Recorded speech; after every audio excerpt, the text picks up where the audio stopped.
ಅಗತ್ಯವನ್ನು 6 ರಿಂದ 50 ಜನರವರೆಗೆ ಪುರುಷ ಮತ್ತು ಮಹಿಳೆಯರ ಸಮಾನತೆಗೆ ಹೆಚ್ಚು ಒತ್ತು ನೀಡುತ್ತದೆ.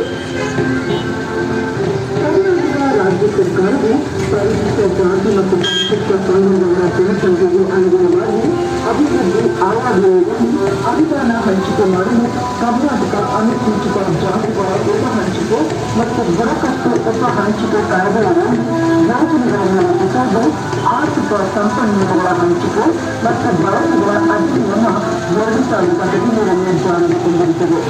ಕಳೆದ 1 ದಶಕದ ಕಾಲಮಾನವನ್ನು ಪರಿಶಿಷ್ಟ ಜಾತಿ ಮತ್ತು ಪರಿಶಿಷ್ಟ ಪಂಗಡಗಳ ಕಲ್ಯಾಣಕ್ಕಾಗಿ ಹಾಗೂ ಅದರ ಸ್ವಾವಲಂಬಿ ಬದುಕನ್ನು ಕಟ್ಟಿಕೊಳ್ಳುವ ಅಗತ್ಯದಿಂದಾಗಿ ಈ ಕಾರ್ಯಕ್ರಮಗಳನ್ನು ಮತ್ತು ಯೋಜನೆಯನ್ನು ಅಳವಡಿಸಿ ಅನುಷ್ಠಾನಗೊಳಿಸಲಾಗಿದೆ ಮತ್ತು ಈಗ ರಾಷ್ಟ್ರಕ್ಕೆ ಮಾದರಿಯಾಗಿದೆ.